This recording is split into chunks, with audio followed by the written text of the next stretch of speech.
नमस्कार, आप देख रहे हैं बोले भारत यूपी की बात। मनीष के साथ में आपका बहुत स्वागत है। केरल में कांग्रेस गठबंधन की सरकार क्या बनी और तमाम जगहों पर अन्य पार्टियों की हार हुई, जिसमें खास पश्चिम बंगाल का चुनाव रहा जहां एक क्षेत्रीय पार्टी तृणमूल कांग्रेस की हार हुई और भाजपा की पहली बार सरकार बनी। पूरे देश में खासकर कांग्रेस की तरफ से ये बहस खड़ा किया जा रहा है कि क्षेत्रीय दलों को कांग्रेस के साथ मजबूती से आना चाहिए, क्योंकि कांग्रेस ही एकलौती ऐसी पार्टी है जो राष्ट्रीय स्तर पर भारतीय जनता पार्टी का मुकाबला कर सकती है और उसे परास्त कर सकती है। कांग्रेस के अंदर इस बात की भी फीलिंग बहुत मजबूती से घर करती जा रही है और वो ये बता भी रही है कि क्षेत्रीय दलों के बूते की बात नहीं है भारतीय जनता पार्टी से लड़ना, और यदि भाजपा को कोई रोक सकता है, उसे हरा सकता है, उसे पीछे ढकेल सकता है, तो वो सिर्फ कांग्रेस ही है। जाहिर सी बात है, कांग्रेस को इन 5 राज्यों के चुनाव में भले ही कोई बहुत बड़ी सफलता नहीं मिली हो, लेकिन एक क्षेत्रीय दल तृणमूल कांग्रेस की हार से एक पूरा नैरेटिव गढ़ने की कोशिश की जा रही है। तो अब सवाल उठता है कि कांग्रेस राष्ट्रीय स्तर पर भाजपा का मुकाबला कैसे करेगी। जाहिर सी बात है, इलेक्टोरल पॉलिटिक्स में तो सीटों का नंबर ही सबसे इम्पोर्टेंट रहता है। आप किन मुद्दों को लेकर सरकार की क्या खिंचाई कर रहे हैं, सड़क पे कैसा प्रदर्शन कर रहे हैं, कितना बड़ा प्रदर्शन कर रहे हैं, यह अपनी जगह ठीक हो सकता है, लेकिन चुनावी राजनीति में तो आखिरकार महत्व इसी बात का है कि लोकसभा में आपकी सीटें कितनी हैं, विधानसभा में आपकी सीटें कितनी हैं, क्योंकि उसी के दम पे तो आपकी सरकार बनेगी या आप विपक्ष में बैठेंगे, वो यहीं से तय होगा। तो अब राष्ट्रीय स्तर पर भारतीय जनता पार्टी का मुकाबला करने के लिए कांग्रेस कैसे खड़ी होगी, कैसे तैयार होगी और उसका क्या प्लान हो सकता है और कहां कमजोरी है, ये भी तो उसे समझना होगा। आपको महज कुछ राज्यों के उदाहरण से ये समझा सकता हूं कि कांग्रेस को भाजपा के खिलाफ खड़ा होना, लड़ना, ये भी कितनी दूर की कौड़ी आज की तारीख में दिखाई दे रही है। यूपी से ही शुरू करते हैं। हम यूपी में हैं, 80 सीटें हैं लोकसभा की, 2, 1, 6। पिछले 3 चुनाव से कांग्रेस का यही स्ट्राइक रेट रह रहा है।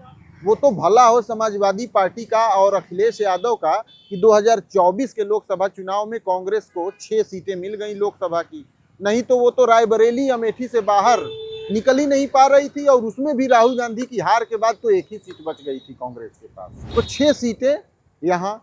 बिहार में कोई बहुत कांग्रेस का वजूद नहीं है, बंगाल में कोई बड़ा वजूद नहीं है। अब आ जाइए दूसरे बड़े राज्यों में जहां पर कांग्रेस है, वहां भी उतनी सीटें नहीं हैं जितनी उसे जीतने के बाद भाजपा का मुकाबला कर सके। मसलन जैसे हमने यूपी का एग्जाम्पल दिया, 80 सीटें कम हो गई।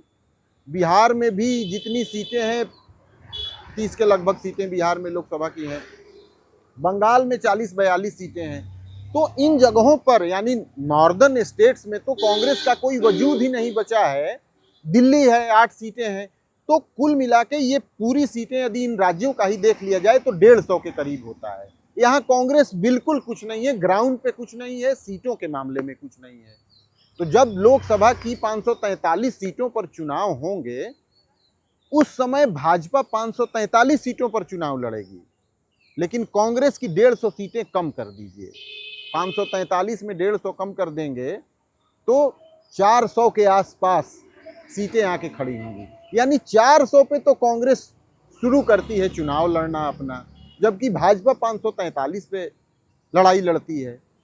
तो कैसे कांग्रेस मुकाबला कर पाएगी लोकसभा में? अब मान लीजिए कि ये कहा जा सकता है कि बहुत सारे राज्य हैं जहां कांग्रेस की सरकारें हैं, जिसमें कर्नाटक है, तेलंगाना है, हिमाचल प्रदेश है, लेकिन इन राज्यों में लोकसभा की जितनी सीटें आती हैं उसका राष्ट्रीय स्तर पर कोई बहुत बड़ा वजूद नहीं है। यदि कर्नाटक की देख लें और तेलंगाना की देख लें तो कर्नाटक में करीब 25 सीटें हैं, तेलंगाना में करीब 17 सीटें हैं। बाकी राज्य, हरियाणा में क्या है, उत्तराखंड में क्या है और हिमाचल प्रदेश में क्या है, 5-5, 10-10 सीटों वाले राज्य हैं। तो इन राज्यों के बदौलत, इनके ग्राउंड पे कांग्रेस कितना अपनी जमीन मजबूत बना पाएगी और अपनी ऊंची मीनार बना पाएगी कि वो भाजपा का मुकाबला कर सकेगी। तो ये नैरेटिव कहाँ ठहरता है कि क्षेत्रीय दलों को ये समझना होगा कि कांग्रेस ही भाजपा से लड़ सकती है, उसको हरा सकती है, तो ये कांग्रेस नेताओं का कौन सा गुमान बोल रहा है। सबसे खास बात यही है कि क्षेत्रीय दल भाजपा को रोकने में कांग्रेस से ज़्यादा कामयाब भारत की राजनीति में दिखते हैं। आप तमाम राज्यों के उदाहरण उठाकर देख लीजिए, जिन राज्यों में सपा और कांग्रेस के बीच सीधा मुकाबला है वहां भाजपा ज़्यादा मजबूत दिखाई देती है, कांग्रेस की तो मट्टी बिल्कुल पलीत दिखाई देती है। लेकिन जिन राज्यों में भाजपा को सहयोगी दल कांग्रेस के यानी क्षेत्रीय पार्टियां टक्कर दे रही हैं, वहां भाजपा के फलने फूलने की उतनी गुंजाइश नहीं दिखाई दे रही है। तो अब भले ही कांग्रेस के नेता अति उत्साह में जो बातें बोल रहे हैं वो देखने, सुनने, समझने के लिए ठीक लग रही हैं, लेकिन यदि कागज कलम लेकर आप टेबल पे बैठ जाएं और कैलकुलेट करने लगें, चुनावी राजनीति, लोकसभा की सीटों का गुणा गणित करने लगें, तो ये स्पष्ट हो जाएगा कि कांग्रेस के सामने कौन सी बड़ी चुनौतियां हैं और भाजपा ने जीत का जो पहाड़ खड़ा किया है भारतीय राजनीति में, उसको लांघ पाना फिलहाल कांग्रेस के लिए तो इतना सरल नहीं दिखाई दे रहा है। हालांकि चुनाव होते हैं, अंडर करेंट क्या होता है ये भारत की राजनीति में देखा गया है, लेकिन चमत्कार ही ये कांग्रेस के लिए हो सकता है कि भारतीय राजनीति में वो सत्ता में बदलाव कर सके। यूपी की बात मनीष के साथ में आप मेरे साथ बने रहे, इसके लिए बहुत शुक्रिया। एक और एपिसोड के साथ हम आपके साथ हाजिर होंगे, तब तक के लिए दीजिए इजाज़त। नमस्कार, धन्यवाद।